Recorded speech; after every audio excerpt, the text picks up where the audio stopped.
چون شب سوم برآمد حکایت صیاد.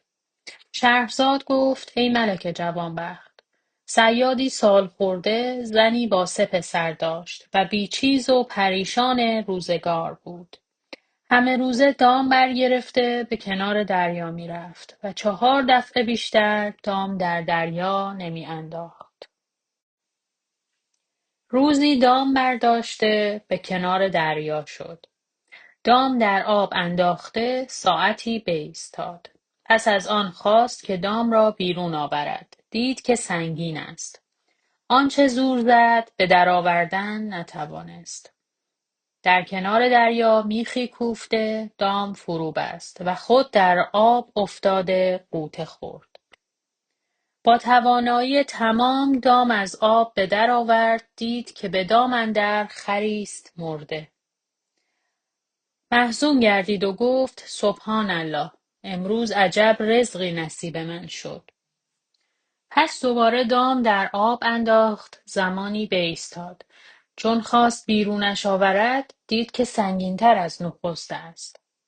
گمان کرد که ماهی بزرگ است. خود در آب فرو رفت. دید که خمره‌ای بزرگ است پر از ریگ و گل. چون این را بدید به حزن اندر پیوسته گفت ای ز ازل به زور و زر آمدی به دست، آب خضر نصیبه اسکندر آمدی. پس خمره را بشکست و دام فشرده به دریا انداخت. پس از زمانی دام بیرون کشیده دید که سفالی و شیشه شکسته‌ای به دام اندر است.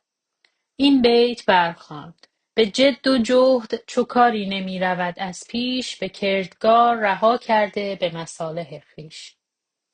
پس از آن سر به سوی آسمان کرده گفت خداوندا، من بیشتر از 4 دفعه دام در آب نمی اندازم و همین دفعه 4م است. پس نام خدا بر زبان رانده دام در آب انداخت. پس از زمانی خواست بیرون آورد. دید که بسی سنگین است. بند دام را به میخ فرو بسته خود را به دریا انداخت. به زور و توانایی دام را بیرون آورده. دید که خمره‌ای است رویین که ارزیر بر سر آن ریخته به خاتم حضرت سلیمان علیه السلام مهرش کردند. دوستان، ارزیر به معنی قلع یا آلیاژی از قلعه که خمره رو با اون مهر و موم می‌کردن. چون صیاد این را بدید انبساط و نشاطش روی داد و با خود گفت که سر این بباید گشود. پس کارد گرفته ارزیر از سر آن رویین خمره دور ساخت و آن را سرنگون کرده بجنبانید که اگر چیزی در میان داشته باشد فرو ریزد.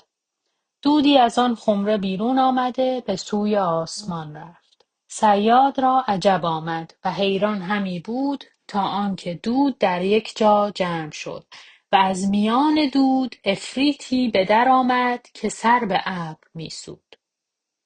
چون صیاد او را بدید از غایت بیم بلرزید و آب اندر دهانش بخشکید.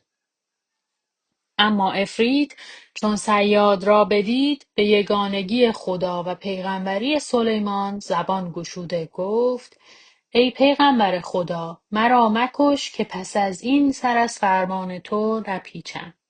صیاد گفت ای عفریت، اکنون آخرالزمان است و سلیمان 1800 سال است سپری شده. حکایت خویش بازگوی. چون عفریت سخن صیاد بشنید گفت ای مرد، آماده مرگ باش. صیاد گفت سزای من که تو را از چنین زندان رها کردم این خواهد بود؟ عفریت گفت اگر تو را از مرگ چاره نیست اکنون درخواه که تو را چگونه بکشم. صیاد گفت گناه من چیست که باید ناچار کشته شوم؟ عفریت گفت حکایت مرا بشنو. صیاد گفت بازگوی ولکن سخن دراز مکن که نزدیک است از بیم جان از تنم جدا شود. عفریت گفت که من و صخرالجن عصیان کرده و به خدای سلیمان ایمان نیاوردیم. او وزیر خود آصف ابن برخیا را نزد من فرستاد او مرا پیش سلیمان برد، از من پرستش و فرمانبرداری خواستند. من سرپیچی نمودم. همین خمره رویین را بخواست و مرا در اینجا به زندان اندر کرده، با ارزیر سر آن را بیندود و مهر کرده فرمود که مرا بدین دریا انداختند. 700 سال در قعر دریا بماندم و در دل داشتم که هر که مرا خلاص کند او را تا ابد از مال دنیا بی نیاز گردانم. کسی مرا از آن ورطه خلاص نکرد. 700 سال دیگر بماندم، با خود گفتم هر که مرا رها کند گنجهای زمین را از بهر او بگشایم.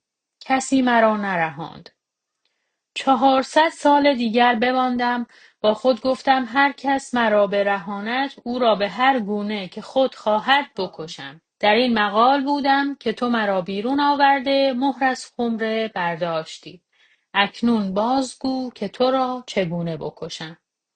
چون صیاد این را بشنید به حیرت اندر شد و بگریست و او را سوگند داده بخشایشش تمنا کرد. عفریت گفت بجز کشته شدن چاره نداری. چون صیاد مرگ را عیان بدید گفت ای دوستی نموده و پیوسته دشمنی، در شرط تو نبود که من تو این کنی. بر دوستی تو چو مرا بود اعتماد، هرگز گمان نبردم بر تو که دشمنی. عفریت گفت در حیات طمع مبر که به جز مرگ چاره نداری. صیاد با خود گفت تو آدمی زاده هستی و این از جنیان است. تو باید در هلاک این تدبیری کنی. پس به عفریت گفت اکنون که مرا خواهی کشت تو را به نام خدای بزرگ سوگند می دهم که راست بگو که تو با این هیکل بزرگ در این خمره چطور جا گرفته بودی؟ عفریت گفت مگر تو را گمان این است که من به خمره اندر نبودم؟ صیاد گفت تا عیان نبینم باور نکنم. چون قصه به دینجا رسید بامداد شد و شهرزاد لب از داستان فرو بست.